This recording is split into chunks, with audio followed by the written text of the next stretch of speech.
സജോ ദേവസ്യ ആദ്യം എടുക്കുന്നത് ഈ കേസല്ല എന്നാണോ മനസ്സിലാക്കേണ്ടത്?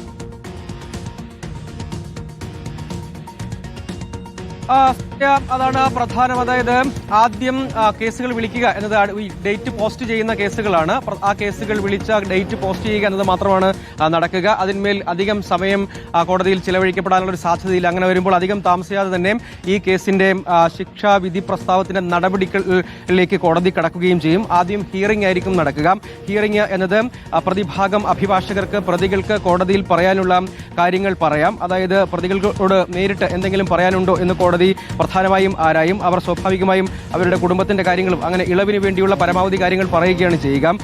ഒരു പ്രതി തന്നെ എത്തിയപ്പോൾ കുടുംബാംഗങ്ങളടക്കം കണ്ടു, ഒരു കുട്ടിയെ അടക്കം ചേർത്ത് പിടിച്ച് കോടതിയിലേക്ക് പോകാൻ ശ്രമിക്കുന്നതൊക്കെ കണ്ടു. പക്ഷേ കുറ്റവാളി തന്നെയാണ്, വലിയ കുറ്റകൃത്യത്തിന്റെ ഭാഗമാണ്. അപ്പോൾ അതിൽ മറ്റൊന്ന് ഈ കാര്യത്തിൽ ശിക്ഷാവിധിയിന്മേലുള്ള പ്രോസിക്യൂഷന്റെ വാദവും ഉണ്ടാകും. അതായത് പരമാവധി ശിക്ഷ വേണം. അതായത് ഇന്ത്യൻ ശിക്ഷാ നിയമപ്രകാരം വലിയ ശിക്ഷ തന്നെ കിട്ടുന്ന വകുപ്പുകളാണ്. അതിൽ ഏറ്റവും പ്രധാനം ഗൂഢാലോചന കുറ്റമാണ്. 120A-യും B-യും കുറ്റങ്ങളാണ്. അതായത് ഗൂഢാലോചന നടത്തി ആസൂത്രിതമായി ആണ് ഈ അതിക്രമം നടത്തിയത്. അങ്ങനെ കൂട്ടബലാത്സംഗവും ഗൂഢാലോചനയും അടക്കമുള്ള വകുപ്പുകളുണ്ട്. അപ്പോൾ പരമാവധി ശിക്ഷ തന്നെ ലഭിക്കാൻ കഴിയും വിധമുള്ള കുറ്റങ്ങൾ ഇവർക്കെതിരെ നേരത്തെ കണ്ടെത്തിയിട്ടുള്ളതാണ്. അതുകൊണ്ട് പരമാവധി ശിക്ഷ എന്ന പ്രോസിക്യൂഷന്റെ വാദമുണ്ട്. അതിന്മേൽ പ്രതിഭാഗത്തിന് പറയാനുള്ള കാര്യങ്ങളുണ്ട്. പ്രതികളായ NS സുനിൽ എന്ന Pulsar Suni, Martin Antony, B Manikandan, VP Vijeesh, Vadival Saleem എന്ന H സലീം, പ്രദീപ് ഇവരെയാണ് കുറ്റക്കാരെന്ന് കോടതി കണ്ടെത്തിയത്. മാത്രമല്ല കുറ്റവിമുക്തരാക്കിയവരെ കുറ്റവിമുക്തരാക്കിയത് എന്തൊക്കെ പരിഗണിച്ചാണ് അതറിയാനും ഈ ശിക്ഷാവിധി പ്രസ്താവം, ഈ ശിക്ഷാവിധി പ്രഖ്യാപിച്ചതിന് ശേഷം വിധി പകർപ്പ് കിട്ടുന്നതിനായുള്ള ഒരു കാത്തിരിപ്പ് കൂടിയുണ്ടല്ലോ ഇന്നത്തെ ദിവസം, അല്ലേ സജോ?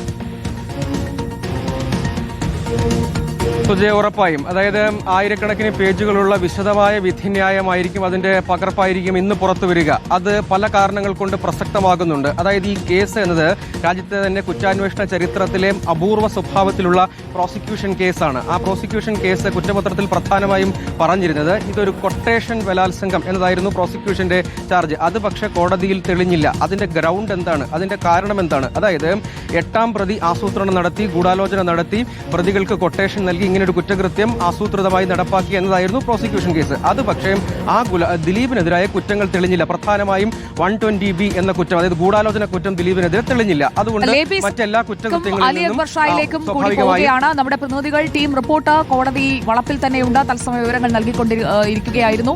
ലേബി സജിന്ദ്രനിലേക്ക് വീണ്ടും. ലേബി സജിന്ദ്രൻ, മറ്റ് കേസുകൾ കഴിഞ്ഞാണ് നടിയെ ആക്രമിച്ച കേസിലെ ശിക്ഷ എന്താണ് എന്ന വാദത്തിലേക്ക്, അതോടൊപ്പം തന്നെ ആ വിധി പ്രസ്താവത്തിലേക്ക് എത്തുക. ഉടൻ പരിഗണിക്കുന്നില്ല, അതാണ് കോടതിയുടെ തീരുമാനമെന്നല്ലേ മനസ്സിലാക്കേണ്ടത്? ലേബി.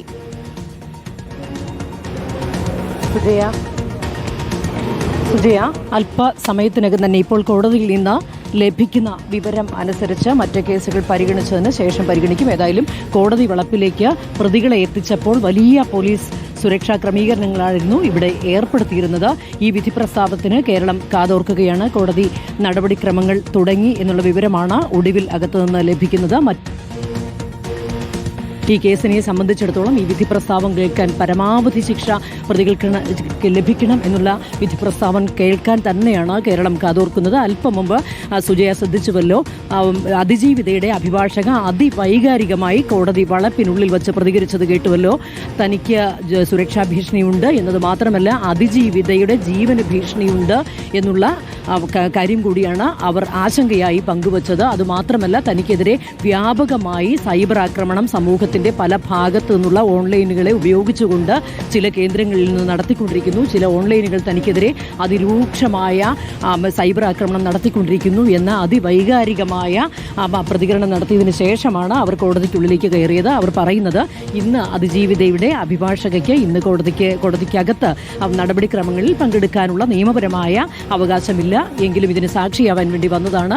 പരമാവധി ശിക്ഷ പ്രതികൾക്ക് ലഭിക്കണം എന്ന് ആഗ്രഹിക്കുമ്പോഴും പ്രതീക്ഷിക്കുമ്പോഴും അവർ പങ്കുവെക്കുന്നത് ഇതിന്റെ നാൾവഴികളിലെല്ലാം അതിജീവിതയും അവരുടെ അഭിഭാഷകയായ താനും നേരിട്ട കടുത്ത ഭീഷണികളെക്കുറിച്ചും കടുത്ത യാതനകളെക്കുറിച്ചുമൊക്കെയാണ് അവർ അതിവൈകാരികമായി പങ്കുവച്ചത്. ഏതായാലും നേരത്തെ തന്നെ കോടതി നടപടിക്രമങ്ങൾ തുടങ്ങുന്നതിന് വളരെ മുമ്പ് തന്നെ ജഡ്ജി ഹണിയം വർഗീസ് കോടതിയിലേക്ക് എത്തിയിരുന്നു. അതിന് പിന്നാലെ പ്രതിഭാഗം അഭിഭാഷകർ ഓരോരുത്തരായി കോടതിക്കുള്ളിലേക്ക് കയറി.